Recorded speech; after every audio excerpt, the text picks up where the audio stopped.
फिर वहां पे रमनदीप सिंह आता है, वो किसी धारदार हथियार से उसकी हत्या कर देता है। ये कहाँ तक ठीक है? दोस्तों नमस्कार, जय हिंद। दोस्तों सिख धर्म के बारे में आप कितना जानते हैं, या फिर सिख व्यक्ति को देख के आपके मन में क्या आती है, या फिर गुरु है हमारे जितने भी गुरु हैं उनके बारे में जब आप सोचते हैं तो मन में क्या उभार आते हैं? दोस्तों मेरा मानना है, दोस्तों सिख धर्म सबसे पहले जो शिक्षा देता है वो देता है सेवा की, मानव सेवा की या जीव सेवा की। आपने देखा हो भारत पर जब भी विपत्ति आई, बाढ़ आई हो या फिर कोई प्रकृति द्वारा विपत्ति आई हो, तब सिख धर्म के लोग हमेशा कुछ ना कुछ ऐसा कार्य करते हैं जिससे मानव की सेवा हो, जीव जंतुओं की सेवा हो।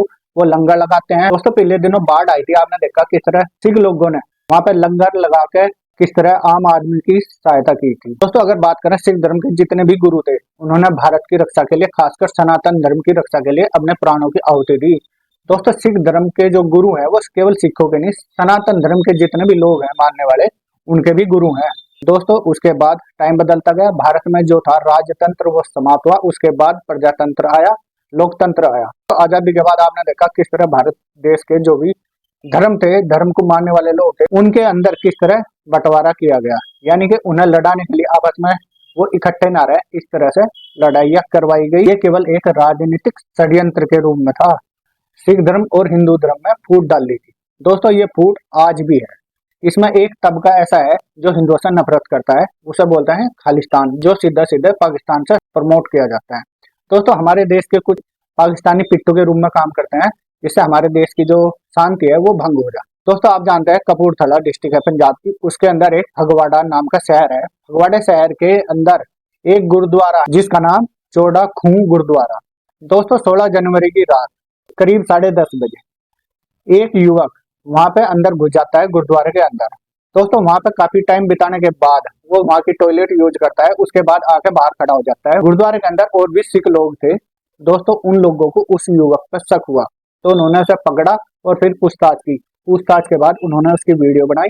उस वीडियो में उस युवक ने कबूला, किसी सुखी नाम के युवक ने उसे 2-3 हजार रुपए का लालच देने के लिए वहां पे बेअदबी करने के लिए भेजा था। ये घटना हो जाने के बाद एक रमनदीप नाम का निहंग सिख जो उस युवक की हत्या कर देता है। दोस्तों आपने देखा होगा जब सिंधु बॉर्डर पर किसान आंदोलन चल रहा था, वहां पर कुछ निहंग सिखों ने एक युवक हत्या कर दी थी और उसे उल्टा लटका दिया था। बिल्कुल यही केस यहाँ पर हुआ है गुरुद्वारे के अंदर फगवाड़ा में। दोस्तों उस युवक की वीडियो बनाई, उसने सारी बातें कबूल ली। हाँ मुझे सुखू नाम के किसी व्यक्ति ने यहाँ पे कुछ गाली वगैरह लिखने के लिए भेजा था और कुछ बेअदबी करने के लिए। दोस्तों उनने बात कबूल करी और उसने माफी भी मांगी, मैंने ऐसे कोई बेअदबी करी नहीं। दोस्तों इसमें जो निहंग सिख है रमनदीप सिंह, उसके ऊपर पहले से ही कई मामले दर्ज हैं। दोस्तों आपने अक्सर सोशल मीडिया पर देखा होगा रमनदीप सिंह कई बार सड़कों पर खुलेआम तलवार लहराता हुआ दिखाई देता है, या शिवसेना के जो कार्यकर्ता हैं उनके खिलाफ तलवार लहराता हुआ या फिर गाली गलौज करता हुआ आपने वीडियो में जरूर देखा होगा। दोस्तों ये खुलेआम अमृतपाल के सपोर्ट में भी रहा। दोस्तों इन लोगों को किसने छूट दे रखी? पहले जो सरकार थी प्रदेश के अंदर वो कांग्रेस की थी, उसके बाद पंजाब के अंदर जो नई सरकार बनी वो आम आदमी पार्टी की है।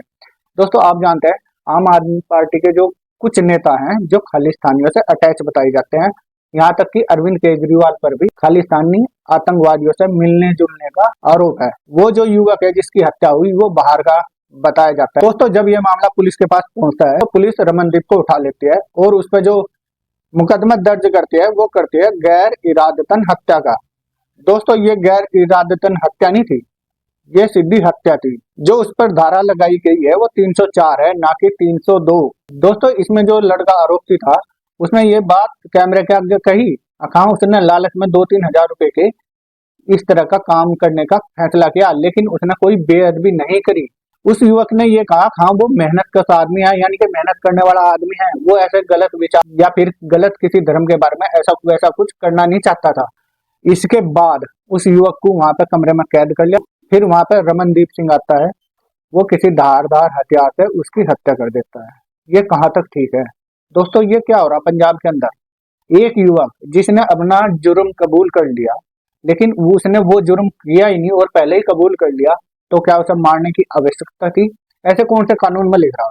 दोस्तों पुराना एक और केस था पिछले दिनों, पंजाब की एक और घटना सामने आती है जिसमें एक लड़की अपने माँ बाप को बिना बताए पार्टी में चली जाती है। वो पार्टी से जब आती है तो उसके जो पिता होते हैं वो उसे मोटरसाइकिल पर बांधते हैं और पूरे गांव में घसीटता है, जिसके बाद उस लड़की की मौत हो जाती है। दोस्तों ये कुछ भी हो रहा है लेकिन ठीक नहीं हो रहा। इस केस में जो भी सच्चाई है वो बाहर आनी चाहिए। जो दोषी हैं उस लड़के की हत्या के, उन्हें जरूर सजा मिले। दोस्तों आपको ये वीडियो कैसी लगी? आप ये वीडियो शेयर कर सकते हैं और मेरे चैनल पर नए हैं तो चैनल सब्सक्राइब कर लें। धन्यवाद, नमस्कार, जय हिंद।